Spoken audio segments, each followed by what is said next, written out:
नमस्कार दोस्तों, मैं हूं अनिकेत श्रीवास्तव और आपका स्वागत है हमारे चैनल एनी3 ई क्लासेज में।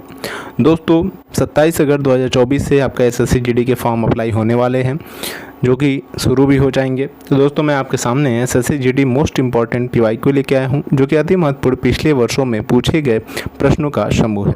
आपके पास 30 प्रश्नों का मैं प्रैक्टिस सेशन लेके आया हूं, जो कि पार्ट 1 है।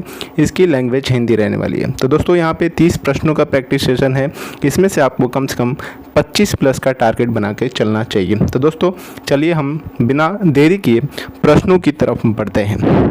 तो आपके पास पहला प्रश्न है, भारतीय रिजर्व बैंक आरबीआई के पहले भारतीय गवर्नर कौन थे? आपके पास ऑप्शंस हैं, ए सीडी देशमुख, बी सुकुमार सेन, सी अमर्त्य सेन और डी है सी राजगोपालाचारी। तो दोस्तों बताइए कि भारतीय रिजर्व बैंक के पहले भारतीय गवर्नर कौन थे? तो दोस्तों पहले भारतीय गवर्नर जो थे वो आपके सीडी देशमुख जी थे, यानी कि आपका ऑप्शन जो ए है वो करेक्ट है। चलिए अगले प्रश्न को देखते हैं।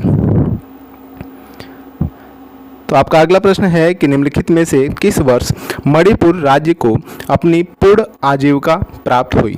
आपके पास ऑप्शंस हैं, ए 1 मई 1960, बी 20 फरवरी 1987, सी 26 अप्रैल 1975 और डी है 21 जनवरी 1972। तो दोस्तों बताइए कि इनमें से किस समय जो है मणिपुर राज्य को अपनी पूर्ण आजीविका प्राप्त हुई थी? तो दोस्तों 21 फरवरी 1972 को जो है मणिपुर को अपनी पूर्ण आजीविका प्राप्त हुई थी, यानी कि आपका ऑप्शन जो डी है वो करेक्ट है। चलिए अगले प्रश्न को देखते हैं।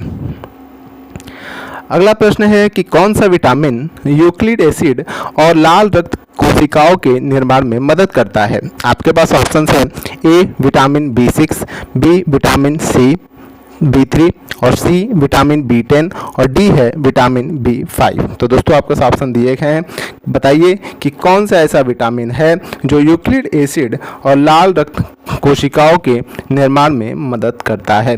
आपका जो विटामिन B10 है वो यूक्लिड एसिड और लाल रक्त कोशिकाओं के निर्माण में मदद करता है, यानी कि आपका ऑप्शन जो सी है वो करेक्ट है। चलिए अगले प्रश्न को देखते हैं। आपका अगला प्रश्न है, पंडित रामनारायण किस वाद्य यंत्र से जुड़े हैं? तो दोस्तों आपके पास ऑप्शन दिए गए हैं, पहला है बांसुरी, बी सरोद, सी सारंगी और डी है गिटार। तो दोस्तों बताइए कि पंडित रामनारायण जी किस वाद्य यंत्र से संबंधित हैं? तो दोस्तों जो रामनारायण जी हैं वो आपके सारंगी से संबंधित है, यानी कि आपका ऑप्शन जो सी है वो करेक्ट है। दोस्तों रामनारायण जी सारंगी को बजाते हैं। चलिए अगले प्रश्न को देखते हैं। अगला प्रश्न है, चूहों को मारने के लिए निम्नलिखित में से किस रसायन का उपयोग किया जाता है? आपके पास ऑप्शंस हैं, a magnesium sulphate, b calcium carbonate, c zinc phosphide और डी है पोटेशियम एल्युमिनियम सल्फेट। तो दोस्तों बताइए कि चूहों को मारने के लिए किस रसायन का प्रयोग किया जाता है? तो दोस्तों चूहों को मारने के लिए जो है जिंक फास्फाइड का प्रयोग किया जाता है, यानी कि आपका ऑप्शन नंबर सी है वो करेक्ट है। चलिए अगले प्रश्न को देखते हैं। आपका अगला प्रश्न है, नीचे भारतीय राज्य, केंद्र शासित प्रदेश और उनकी राजधानियां हैं। निम्नलिखित विकल्पों में से बेमेल जोड़ी का चयन करें। मतलब इसमें कुछ भारतीय राज्य हैं और केंद्र शासित प्रदेश हैं, उनकी राजधानियां दी गई हैं, लेकिन इनमें से कौन सा ऐसा है जिसका वो राजधानी नहीं है, मतलब वो करेक्ट नहीं है? तो दोस्तों इनमें से जो है आपका मध्य प्रदेश का लखनऊ नहीं होता है, यानी कि आपका ऑप्शन नंबर जो डी है वो करेक्ट है। इसमें तेलंगाना का हैदराबाद होता है, असम का दिसपुर होता है, लक्षद्वीप का जो है कावारत्ती होता है। ये सारी राजधानियाँ दी हैं, लेकिन मध्य प्रदेश का लखनऊ नहीं होता है। तो दोस्तों बताइए मध्य प्रदेश का लखनऊ अगर नहीं होता है तो लखनऊ किसकी राजधानी है? ये आपको कमेंट में बताना है कि लखनऊ किसकी राजधानी है। चलिए अगले प्रश्न को देखते हैं। अगला प्रश्न है, पृथ्वी की आयु की गणना में किस तत्व के समस्थानिक का प्रयोग किया जाता है? तो दोस्तों बताइए कि पृथ्वी की आयु की गणना में किस तत्व के समस्थानिक का प्रयोग किया जाता है? आपके पास ऑप्शंस हैं, a cobalt, b carbon, c sodium और डी है रेडियम। तो दोस्तों बताइए कि इनमें से आपका आंसर कौन सा होगा? तो दोस्तों इनमें से जो है वो आपका होगा कार्बन, यानी कि ऑप्शन नंबर जो बी है वो करेक्ट है। अब ये पृथ्वी की आयु की गणना में जो है कार्बन तत्व के समस्थानिक का उपयोग किया जाता है। चलिए अगले प्रश्न को देखते हैं। आपका अगला प्रश्न है, किस वायसराय को भारतीय रेलवे का जनक कहा जाता है? तो जब हमारे ऊपर अंग्रेज शासन करते थे तो उसमें वायसराय बनाए जाते थे। तो दोस्तों बताइए कि कौन सा वैसा वायसराय था जो भारतीय रेलवे का जनक माना जाता है, उसको कहा जाता है? आपके पास ऑप्शन दिए गए हैं। ए है Lord Dufferin, b Lord Dalhousie, c Lord Hardinge और डी है उपरोक्त में से कोई नहीं। तो दोस्तों इनमें से जो है लॉर्ड डलहौजी को हम जो है भारतीय रेलवे का जनक मानते हैं, यानी कि ऑप्शन जो बी है वो करेक्ट है। चलिए अगले प्रश्न को देखते हैं। अगला प्रश्न है, निम्नलिखित में से कौन सी चिली की मुद्रा है? आपके पास ऑप्शंस हैं। ए पेसो, बी यूरो, सी डॉलर और डी है पाउंड। तो दोस्तों बताइए कि इनमें से कौन जो है चिली की मुद्रा है? चिली एक कंट्री है, तो दोस्तों बताइए कि इनमें से कौन जो है चिली की मुद्रा है? तो दोस्तों चिली की जो मुद्रा है वो है पेसो। ओके, यानी कि आपका ऑप्शन जो ए है करेक्ट है। चलिए अगले प्रश्न को देखते हैं। आपका अगला प्रश्न है, लखनऊ से 1857 के विद्रोह का नेता कौन था? आपके पास ऑप्शंस हैं। ए तात्या टोपे, बी रानी लक्ष्मीबाई, सी नाना साहब और डी है बेगम हजरत महल। तो दोस्तों बताइए कि जो 1857 का विद्रोह हुआ था उसमें लखनऊ से नेता कौन बना था? दोस्तों आपका जो आंसर है वहाँ से लखनऊ से बेगम हजरत महल जो है वो 1857 के विद्रोह में नेता चुनी गई थी, बनी थी, यानी कि यहाँ पे ऑप्शन जो डी है वो करेक्ट है। चलिए अगले प्रश्न को देखते हैं। अगला प्रश्न है कि वह थियोसोफिकल सोसाइटी की स्थापना करने वाले प्रसिद्ध नेता थे, यानी कि कौन ऐसे नेता थे जिन्होंने थियोसोफिकल सोसाइटी की स्थापना की थी? आपके पास ऑप्शंस हैं। ए स्वामी विवेकानंद, बी सैयद अहमद खान, सी एचपी ब्लावात्स्की और डी है आत्माराम पांडुरंग। तो दोस्तों बताइए कि कौन से हैं जो थियोसोफिकल सोसाइटी की स्थापना किए थे? तो दोस्तों जो आपके एचपी ब्लावात्स्की जो है उन्होंने थियोसोफिकल सोसाइटी की स्थापना की थी, यानी कि ऑप्शन जो सी है वो करेक्ट है। चलिए अगले प्रश्न को देखते हैं।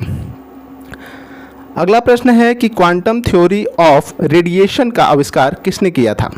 आपके पास ऑप्शंस हैं। ए नील ब्योम, बी ब्लैंक, सी रदरफोर्ड और डी है जे थॉमसन। तो दोस्तों बताइए कि क्वांटम थ्योरी ऑफ रेडिएशन का आविष्कार किसने किया था? तो दोस्तों क्वांटम थ्योरी ऑफ रेडिएशन का जो आविष्कार है वो ब्लैंक जी के द्वारा हुआ था, यानी कि ऑप्शन जो बी है वो करेक्ट है। ऑप्शन बी करेक्ट है। चलिए अगले प्रश्न की तरफ बढ़ते हैं। अगला प्रश्न है कि विश्व का सबसे बड़ा पठार कौन सा है? ऑप्शंस हैं। ए मैक्सिको का पठार, बी दक्कन का पठार, सी अरब का पठार और डी है तिब्बती पठार। तो दोस्तों बताइए कि विश्व का सबसे जो बड़ा पठार है वो कौन है? तो दोस्तों विश्व का सबसे बड़ा पठार जो है वो तिब्बती का पठार है, यानी कि ऑप्शन नंबर डी आपका करेक्ट है। ठीक है, चलिए अगले प्रश्न को देखते हैं। अगला प्रश्न है कि निम्नलिखित तत्वों में से कौन सा तत्व हवा में एक प्रमुख अनुपात में मौजूद है? ऑप्शंस हैं। A oxygen, B nitrogen, C carbon dioxide और डी है आर्गन। तो दोस्तों बताइए कि इनमें से कौन सा ऐसा तत्व है जो हवा में एक प्रमुख अनुपात में उपस्थित है? तो दोस्तों बताइए कि आपका आंसर नंबर क्या हो सकता है? तो दोस्तों जो नाइट्रोजन है वो हवा में ज़्यादातर उपस्थित है, यानी कि ऑप्शन नंबर बी करेक्ट है। चलिए अगले प्रश्न को देखते हैं। अगला प्रश्न है, निम्नलिखित में से किस देश की राजधानी बैंकॉक है और रबर का प्रमुख उत्पादक है? ऑप्शंस हैं। ए थाईलैंड, बी चीन, सी ब्राज़ील और डी है घना। तो दोस्तों कौन सा ऐसा देश है जिसकी राजधानी बैंकॉक है और वो रबर का प्रमुख उत्पादक भी है? तो दोस्तों इसमें जो है थाईलैंड की राजधानी बैंकॉक है और यहाँ पे रबर का उत्पादन भी ज़्यादातर किया जाता है। ऑप्शन नंबर ए करेक्ट है। चलिए अगले प्रश्न को देखते हैं। अगला प्रश्न है, चट्टान में उत्तल को क्या कहा जाता है? तो आपके पास ऑप्शन है। ए सिंक्लाइन, बी क्रिस्टलाइन, सी एंटीलाइन और डी है उपरोक्त में से कोई नहीं। तो दोस्तों चट्टान में जो है उत्तल को एंटी लाइन के नाम से जाना जाता है, यानी कि आपका ऑप्शन जो सी है वो करेक्ट है। चलिए अगले प्रश्न को देखते हैं। अगला प्रश्न है, सतलुज नदी का त्रिवैदिक नाम क्या है, ऋग्वैदिक नाम क्या है? तो दोस्तों ऑप्शन है ए सरस्वती, बी कुभा, सी सिंधु और डी है सुतुद्री। तो सुतुद्री तो आपको ऑप्शन दिए गए हैं। तो बताइए कि सतलुज नदी को जो है ऋग्वैदिक में क्या नाम दिया गया है? तो दोस्तों सतलुज नदी को जो है सुतुद्री के नाम से ऋग्वैदिक में जाना जाता है, यानी कि ऑप्शन डी है करेक्ट। ठीक है, अगले प्रश्न को देखते हैं। अगला प्रश्न है कि इटली की राजधानी रोम निम्नलिखित में से किस नदी के तट पर स्थित है?